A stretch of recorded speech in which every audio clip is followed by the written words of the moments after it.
Hey, House of the Dragon fans, how's it going? Welcome to another review of House of the Dragons episode 2. So for me, this episode delivers and delivers how?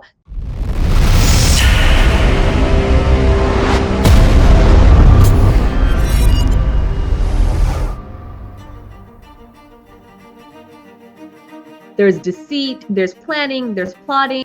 There are influential people playing an invisible game of chess where they're trying to one-up each other. And like Game of Thrones, there's a ton of family drama. On one hand, you have the pressure on King Viserys to marry again and have more children to strengthen the claim that his family will have on the Iron Throne. Then you have Rhaenyra, who's trying her best to show that she's worthy to be heir.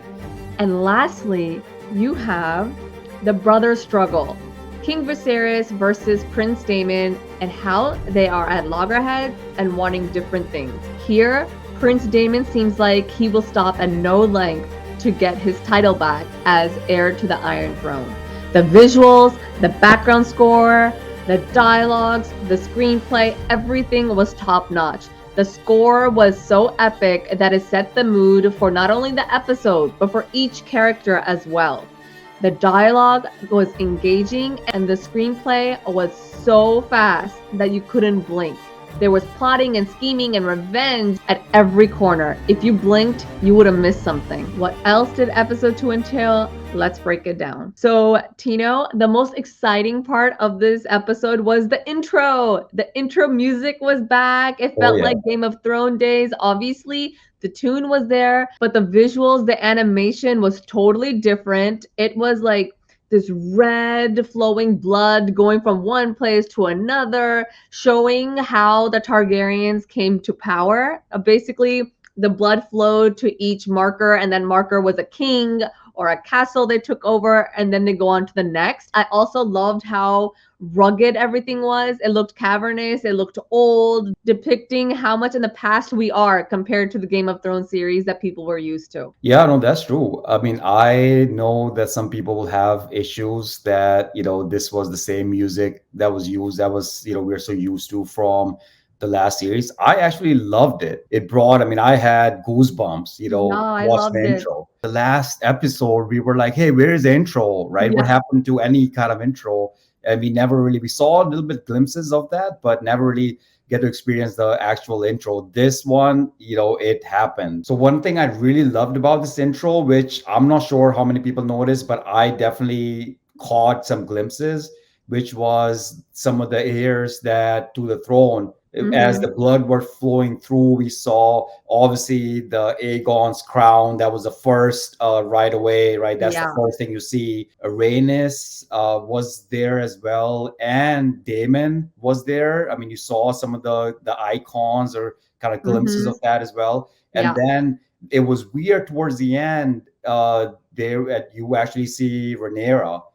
And kind of the dragon and Rhaenyra, they're sitting there. And I love that it's the old tune carrying through because once again, it connects this series to the previous series. So we know that it's from the same family. And I even hope that as different spin-offs come, this tune carries through because it'll bind all of these shows together. Diving right into the beginning of the episode, we see that there's this battle that has happened. There are decaying bodies, there are dead bodies, there's crabs feasting on flesh and blood. It's pretty gruesome, and this is what this series is known for, the visuals, and it was impactful. From there, you go right into King Viserys and his small council, and they're already talking about what is going on and the passing of the Lord Commander of the Kingsguard. And King Viserys is told that he passed away peacefully in his sleep. He was sick. We literally just saw him dying with agony, right? Getting eaten by crabs. Here he dies in his sleep. Okay, fine. Let's not talk about reality. But then they get to the heart of the matter that now that this guy is dead, you need 7 people in the King's Guard. So now we're vacant. In the middle of all of this, Sir Corlys Velaryon comes and he's like, dude, 4 of my ships have not made it back. My ships are being attacked. My people or my fleet is, dying. We need to do something about this. We need to take action. And we see King Viserys in this scene and in other scenes. he does not want to rush into war or any kind of aggression because he doesn't want to provoke anyone. And the Yeah. small council here even says that the Seven Kingdoms has never been into war with the free cities, right? This is something they want to avoid. They don't want to get into this because it's going to be devastating for both parties. Yeah. But then you hear Corlys of Valerian saying, hello, I'm at a My people are disadvantage. I'm dying. the one being affected. You Yeah. need to do something. Yeah. And then Sir Otto Hightower, Corlys Valerian's nemesis, apparently, he's like, just because you have a seat at the king's table doesn't make you his equal. Like, simmer down, watch how you're saying, watch your tone. And then you see Viserys saying, yeah, okay, I'm going to send some envoys to Volantis. We're going to figure this out. Don't worry about it. And then Princess Rhaenyra, who like last episode was around the periphery, hearing everything, she starts to talk. She said, we have dragons.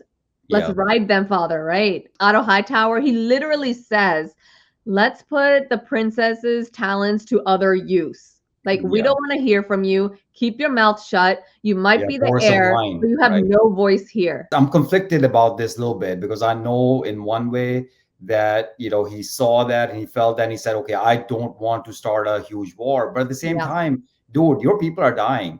Right, your ships are being destroyed. You also just can't sit around and do nothing. So and this guy is not just some random guy in your realm. He's a sea snake. He's the most powerful house in your realm. So you don't want to get on his backside because that is not good. You need his money. You need his power. You need his fleet. And I felt it just makes King Viserys looks weak. It makes him look weak and maybe like indecisive. He doesn't know what he should do. And then he doesn't even let his heir talk. Like, if she's your heir, shouldn't she have a say in the politics that's going on? Because one day she is supposed to sit on that throne. And how is she going to sit on that throne when she can't even talk? Yeah, so actually the selection process was pretty cool because she is focused on, okay, who is going to win battles, right? Who is going to fight, right? Which was very different. So she obviously goes, okay, this is great. They have a great resume, right? They are son of so and so and have like, so much background. That's awesome. But have they fought in a battle? Exactly. And as we know from the first episode, right? Not a lot of people have been in battles. There haven't been any battles, right? So, except this is where we come in, and Christian Cole, he's back again, right? And we knew from the first one that he is going to be seen throughout the series. He's a major player in this game. Yeah. She says Christian Cole is our guy because he has tasted battle, right? He's been in battle. And Hightower is like, oh, wait, we have these houses here. They're prominent houses. We should pick someone from there. And she's like, hello, these people are tourney knights. Okay, what have they done? And so she goes, don't you think my father deserves and should have a knight who can defend him, who has been tested? And you see Hightower is like, this girl is standing up against me. You can tell, has an ego or knows he's the hand, so he has some authority here, and this is just a child.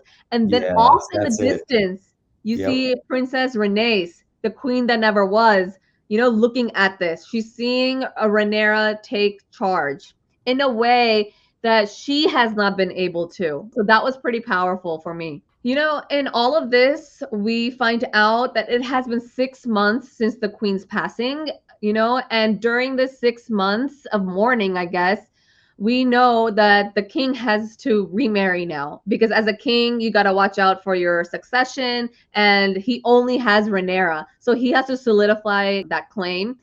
And during this process, we already knew from last episode that Sir Otto Hightower has sent his daughter, to the king. And even here, we see that she's talking about the model that's been made. They're talking about Valeria. He's saying that the old, value or the power of Valeria cannot be repeated, not even at Westeros. And during all of that, we see a stone dragon crash onto the floor and break. I think it kind of signifies, like, hundreds of years later, there's a fall in this house. Basically, a house comes crashing down from their power. But at the same time, I think it's kind of foreshadowing that the power Viserys has is also going to come to a crashing halt sooner or later. I mean, there was a scene where we see his finger is rotting. So last episode, there was a wound on his back, and now there's a finger that's rotting, and they want to slow the process, or they're gonna have to cut off a digit. And so they're using maggots. So you see that he has succession issues, he has issues in the realm, like a pending fight. And then you see that he also has health issues, which people are keeping under wraps. You constantly see his age and up against youth, whether it's Alicent, whether it's Lena. And I think that's like a stark difference that the show wants to keep showing us. By the way, that scene was so gross. First, when the episode started, there were crabs eating on Yeah. flesh, right? And then now they're like these maggots kind of Yeah. all over the place. And they're like, oh, well, we'll just put your hand in there, let the maggots eat the dead Yeah. flesh or whatever it is so that it doesn't rot your whole hand. Yeah. And I think, Alicent is an interesting character because you don't really know if she's just following her father's orders or if she's also doing something for herself. Like, Yeah. I feel like she's playing both sides right now. Obviously, she's trying to make inroads with the king because her father wants her to. And I think she even says that I love spending time with you, right? Yeah. And then you see her with her friend, Princess Rhaenyra. They're in the Sept and they're praying. She says that this is how I feel close to my mother. Maybe you should give it a try. You can feel close to your mother. And so you see that she's trying to be nice and she's trying to be supportive for her friend. She also asks about, what if your father gets married? And then Rhaenyra says that he's the king. He has to. Like, that's what's going to happen. Yeah. So I feel like Alicent was putting a seed into her head. Like, hello, it's coming. Your father is going to get married. And from that, obviously, one day there will be heirs. Yeah. So this is not something that's just dropping onto your lap. It's been 6 months and it's coming. And I 100% believe that she is playing all those different sides. And I think the acting was obviously beautiful, but the actor actually was able to portray the different emotions when she's talking to the king, and she's trying to kind of be gentle. And it's weird because during the last episode and this episode too, I saw the king kind of almost like, kind of that fatherly vibe, right? I think there was a scene where they connect, where he's sharing, how he felt after his wife passed away. Is it a fatherly vibe or is it like, it was weird, I'm gonna get you in bed vibe? That's what I get. Yeah. I just think I'm so jaded with the series from Game of Thrones to now. You just know that these looks are not just platonic looks. Age doesn't matter. Family doesn't even matter, as we see. In the intro, I said that there's like a chess game that's happening, an invisible chess game between two players. Obviously, those players are Sir Otto Hightower and Sir Corlys Velaryon. They are the nemesis. They are going back and forth. We already knew that Hightower wants his daughter to have inroads with, the king. But now we see Lord Corlys and his wife, Princess Rhaenys, talk to King Viserys, and they're like, hello, we are a very ancient bloodline. You are a very ancient bloodline. Let's join hands, right? And let's make this dynasty, make this regime even stronger with true Valyrian blood. And I'm thinking this is his niece that they're talking about. And we saw her in the first episode. She's tiny. She's very young, baby, a kid. And this shows you just what the value is of girls. Women in this world is they're just pawns in a game of power. In order to have power, you need to be closest to the king.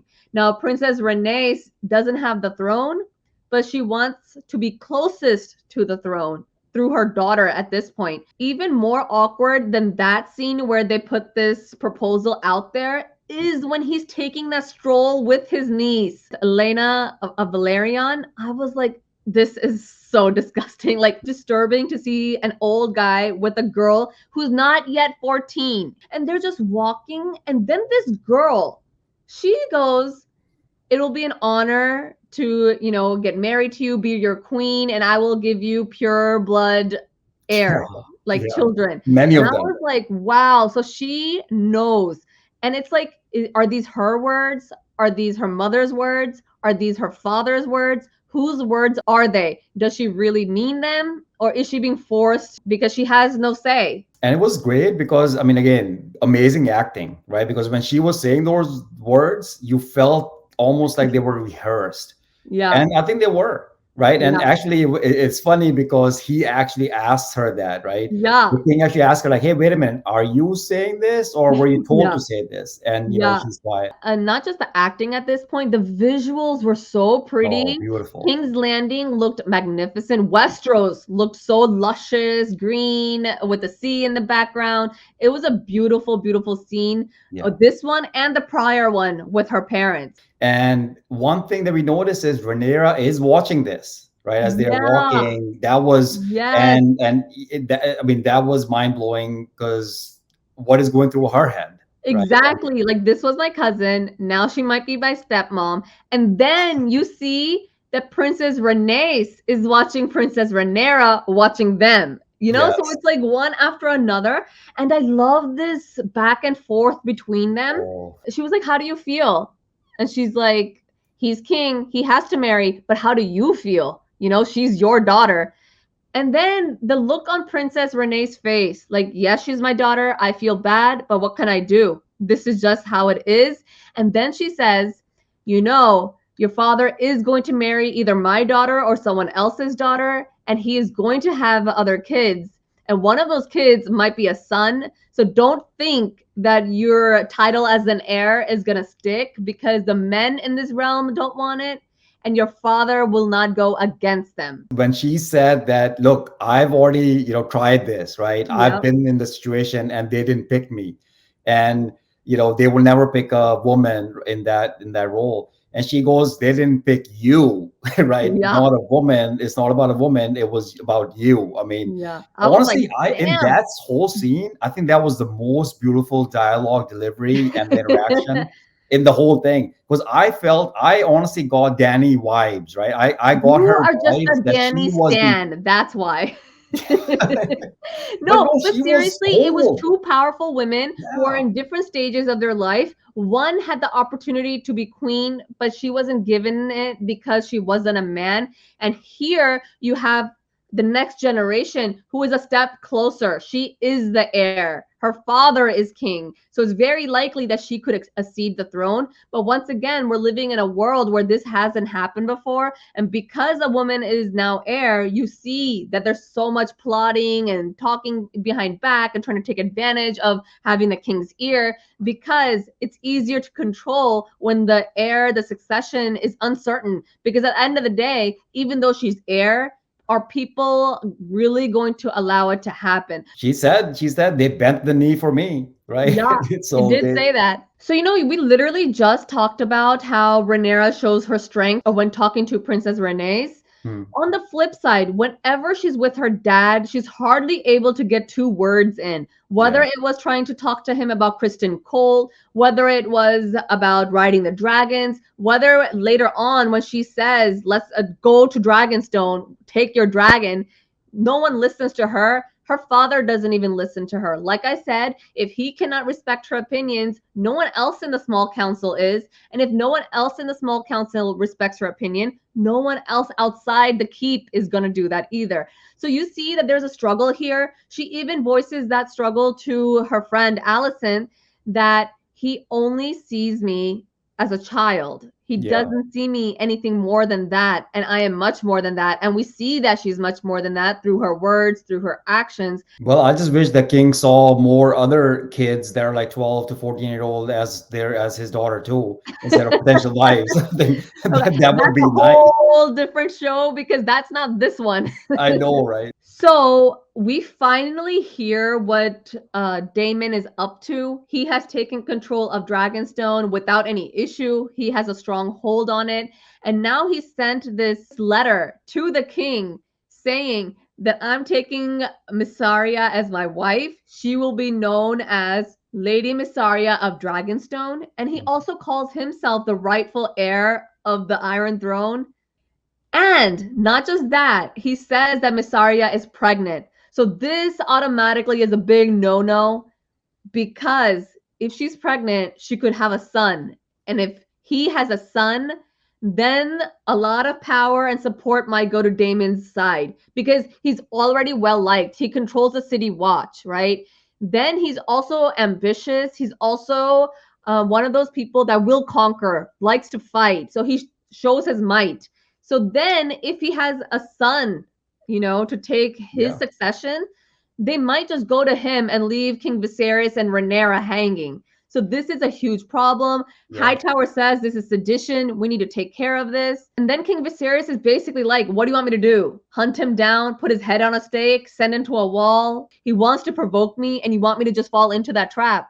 And the reason, as we saw, the king actually getting upset and he is ready to go to see him and bring him back, it was the egg, right? Yeah, so the dragon egg.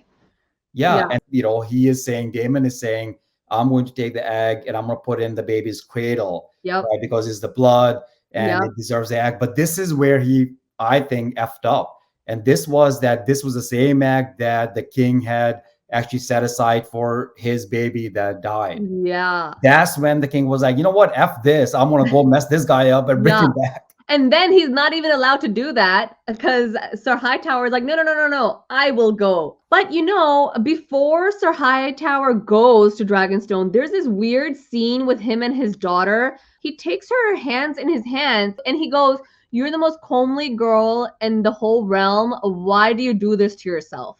And her fingers were cut up. They were bloody. So I don't know what that was about. What caused that? I think I have an idea because we see that a little bit later that she actually, the dragon that fell down, she gets it put back together and she gives it to the king. But she goes, hey, I found some masons that were able to get this patched up. I think she actually used her nails to do that. I think this comes to the point, like you said in the beginning, right? She has her own intentions on the throne. Yeah.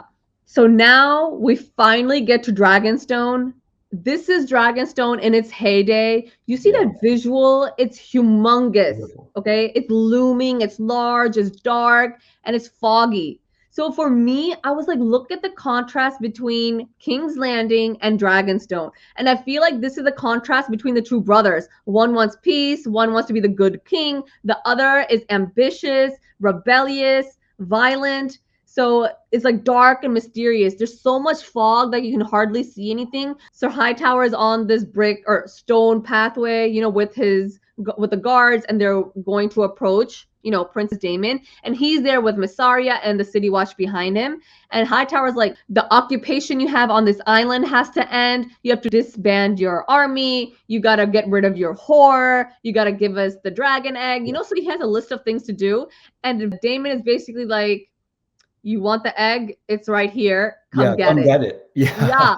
And then the troops behind Hightower, they have their swords drawn. And then all of a sudden, you see Daemon's dragon come out of nowhere. It's large, it's red, it's soaring. You can see the power. And you see Daemon's face, and you see Hightower's face. And he goes, sheath those damn swords. What was Otto Hightower thinking, man? Yeah, like, what are you doing? He's a Targaryen. He has a dragon. All he has to say is, I don't know if all of them say Darkaris, right? And they will just bam, you are barbecued meat in 2 seconds. You saw his face. That's why he was like, shit, these swords aren't going to do anything. Like, get rid of them, right? As soon as he does that, then you see that there's a ripple through the clouds. Yeah. And I was like, okay. And then you see whoosh, another dragon come soaring into the field.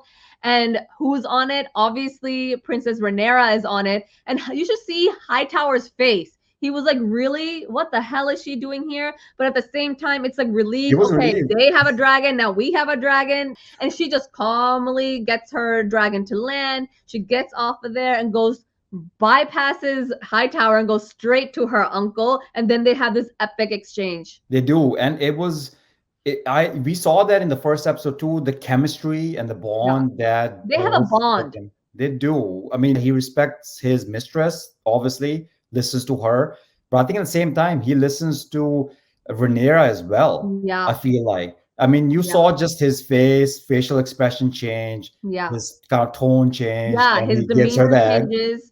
Yeah. And then she literally said, instead of this bloodbath, if you want to be heir, I'm right here. Kill me and be heir. And he literally walks away, tosses the egg to her, and he's gone. When he goes inside, you hear from Mysaria for the first time. You told him we were getting married. You told him we were pregnant. Yeah. And he goes, We will be if we get married. She's like, I'm not marrying you. I'm not looking for marriage. I'm not looking for kids. And he's like, I'm not either. They suck, you know? And then she was like, you are supposed to protect me. You are the king's brother. Nothing is going to happen to you. You're a Targaryen. I'm a common whore who's been sold so many times, I can't even count. So my ass is on the line here. And Yeah, then she she was like, said, yeah, I'm gonna become shish kebab here from the dragons. Well, exactly, exactly. You brothers are going to be fighting and make up, and my ass is going to be dead. Prince Daemon says, look, you're in Dragonstone. No one can touch you. I will keep you safe. You will be safe here. She's not buying it. And basically, she tells him, I came to you to be liberated. And he's like, liberated from what? And she says, fear. She has no standing in this world. She's no, a whore. She has been sold from one guy to another. So yeah, she knows that she needs someone's backing. She needs someone's support. And she thought that Daemon would be that guy because he is a Targaryen. He was the heir. He can still become heir. But if these antics stay, it's going to cost he's in trouble. her more than it Yeah. cost him. Yeah, and he goes, "Hey, you're in Dragonstone. What's gonna hurt you here, Yeah. right?" It's like, except all the dragons. Exactly. The dragons, the king, Yeah, you know, especially if I'm on the traitor side, like it doesn't, it's not good for me. The whole episode, they've been talking about marriage. He needs to get married. Viserys needs more kids. He needs more people in line. So then we get to the point where he's finally going to make his decision. He's talked to various people, like Corlys Valerian wants me to marry his daughter. What do you think? And everyone has basically told him that they are very rich, they are very powerful, they are an ancient household, they have pure Valerian blood. So this is a good match. It's good to keep him on your side. But we see that he chooses Alicent Hightower. So this chess match that's been going on between Valerian and Hightower, Hightower wins yeah, this round. yeah. His daughter is picked to be the next queen. Did you see the look on Rhaenyra's face when she sees that her friend is gonna get married to her father? Man, craziness. It's like Rhaenyra going, "It's all right, Dad. I understand you have to get married again." And then later, I choose to marry my daughter's best friend. Because she's so close. She had Alicent's shoulder to cry on, pray Yeah, together even. And now she sees and she realizes that Alicent was working behind her back to, you know, get to that's her it. dad. Yep. So you see that emotion on her face. She doesn't say a word. She just walks out. Yeah, she is heartbroken. I Yeah. mean, I mean, But multiple different things, right? the Yeah, that, most impactful scene is the end. yeah, You see Corlys Valerian talking about his house being even more ancient than the Targaryens. The Targaryens had the dragons, that's why they're on that throne. But we have the Driftwood throne, and we got this by pure grit and yeah, luck over centuries of hard work. And I am the one that got it for us, yeah, right? So then you see, he says, and we are cut from the same cloth. The camera pans and you see Daemon. Oh shit, you have the sea snake who is gonna now partner up with Daemon. This is gonna be insane. The funny thing is, Prince Daemon talks shit about his brother and he's like, I can do it, but you better not do it, you know, yeah, to Valerian. And Valerian's like, look, we are both the second sons of this realm. Our honor is not given. We gotta make it. The second son always feels a complex because the second son gets nothing unless he fights for it. Both Valerian and Daemon have to fight for the position. You want to be heir, you got to fight for it. right. I want my fleet to stay intact. I don't want my house to suffer. I got to fight for it. And how are we going to fight for it? This Myrish prince who is killing our fleet, who is a pirate, who's trying to take over, you know, the access to trade. If that happens, we are all screwed. So we need to stop him. And if we stop him, everyone is going to come to your Yeah, cause. you'll gain their respect. Yeah. Yeah. I think the king made the wrong decision. He should have married Valerian's daughter. It Yeah. made the most That makes the logical most sense. sense. Yeah. Yeah, it does. So I actually was thinking, so was the king and Allison already sleeping together? Obviously, we don't know, right? Because they don't show any of that. Or they have something that is going behind the scene that we No, don't you know know. what it is? I think he knows how powerful this house is. And if I give them even, like, if I make them a step even closer, down the road, their house could try to take over the throne for themselves. So maybe another logical thing could be that he actually does want Rhaenyra to be the heir and to actually Yeah, get the Iron Throne. That's yeah, another possibility. And he's yeah, basically saying, okay, if I marry Allison, then there is no pure blood kind of kids coming out from that relationship yeah, or marriage. 100%. So then she would still retain that. Because he actually said that a few times during the Yeah, he episode. did. Yeah, so maybe that's what it was. Yeah, so I'm really excited for next week's episode. Obviously, we're gonna figure out what's happening between Daemon and Valerian, and what's gonna happen between Alicent, Rhaenyra, and Viserys. This episode was a great lead up to what's gonna happen in the future because we know a fight is coming, and Yeah. this just laid the foundation for it. There was less action and violence, but there was way more storytelling, and I loved it because we got so many nuances of Prince Daemon and Princess Rhaenyra. I think Matt Smith is an incredible actor. He was only there for a few scenes, but whenever he was on screen, he stole the show. Prince Daemon has a mix of arrogance, and he's very sure of himself, and he's entitled. And Matt Smith plays him so well that it feels like, yeah, this guy is full on red, hot blooded, like cocky, He does so well. He's captivating. And then you have Millie Alcock as Princess Rhaenyra. Amazing. Like, if you picture a princess of a Targaryen blood, she comes to mind. She plays this character so well. She's powerful but understated. She's emotional but confident. The way she gets off that dragon, the way she addresses the people around her, the way she's not afraid to speak her mind, even though she is stopped at every moment. I think Millie does an incredible job here. I think all the actors are great. I think the dialogues are amazing. They're so engaging. The pacing of the episode was epic. You couldn't breathe for even a minute. You were like hooked. You were trying to figure out exactly what's going on because so much happens in one episode. And I love that you said that it wasn't a lot of action in this episode. I agree. And actually, I think you're right. I think that was good because I love the political character building that happened in this episode. Right away, by the end of the episode, we know who are together and who are potentially going to be going against each other. Okay, guys, so that's it for us today. Let us know in the comment section what you thought about this episode and what you think is happening in the next one. Who is your favorite character in this series so far? And also, what do you think about the new intro animation going on? Do you like it? I really liked it. I enjoyed it. So follow me on social media. I am Buri602, and then like and share and comment and subscribe and wait for our next review. Episode 3 coming next week. And guys, this is 10:30 at night. We are doing this for you guys right after the show just aired. Okay, please like, subscribe, and show us some love. Thank you. Bye.